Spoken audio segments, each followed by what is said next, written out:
Panvision TV presents. সফরের উদ্দেশ্যে কোন কোন স্থান ভ্রমণ করার জন্য অনুমতি রয়েছে? পার্থিব প্রয়োজনে আপনি যে কোনো জায়গায় সফর করতে পারবেন। বেড়ানোর উদ্দেশ্যে, ব্যবসা বাণিজ্য, চিকিৎসার জন্য বাধা নেই। ইবাদত, জি। কিন্তু সওয়াব মনে করে আপনি সফর করবেন, তাহলে শরিয়ার বিধিনিষেধ আছে। যেখানে সওয়াবের বিষয় সেখানে ইবাদতের বিষয়, আর সেখানে শরিয়ার কিছু কথা আছে। সওয়াবের উদ্দেশ্যে আপনি 3 জায়গার বাইরে কোথাও যেতে পারবেন না। মসজিদে হারাম, মসজিদে নববী, মসজিদ আকসা। এটাকে সাদ্দুর রেহাল বলা হয়। ইন্নামা লা তাশুদ্দু রিহালা ইল্লা সালাসাতি মাসাজিদ, 3টি মসজিদ। এখন এই ফর্মে হাদিস আছে যে তোমরা সফর করতে পারবে না 3 মসজিদ ছাড়া। আচ্ছা, আরেক বর্ণনা আছে ইন্নামা সাদ্দুর রেহাল, এটাকে আরো মজবুত করে দেওয়া হলো, মানে একেবারে সীমাবদ্ধ করা হলো যে এর বাইরে কোনো সফর করা যাবে না। মসজিদে হারাম, মসজিদে নববী, মসজিদে আকসা। এখন মসজিদে নববীর ব্যাপারে একটু প্রশ্ন। আমাদের যারা হজ করতে যান, উমরা করতে যান, তারা মদিনা যাবেন কেন?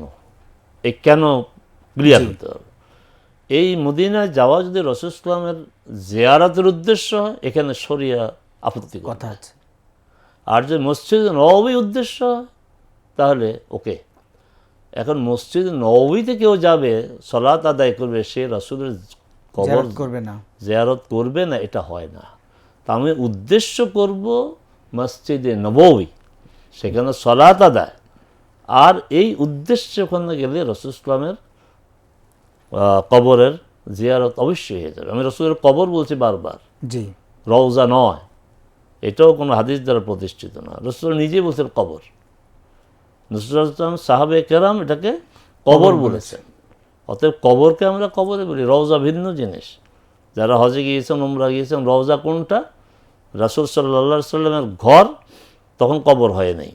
রাসূল সাল্লামের ঘর এবং রাসূল সাল্লাম যে মিম্বারে দাঁড়িয়ে খুতবা দিতেন, এই মা বাইনা মিম্বারি ওয়া বাইতি রাউদাতুম মিন রিয়াদিল জান্নাহ, আমার ঘর আর আমার মিম্বারের মাঝখানের এই অংশটা হচ্ছে জান্নাতের একটি টুকরা।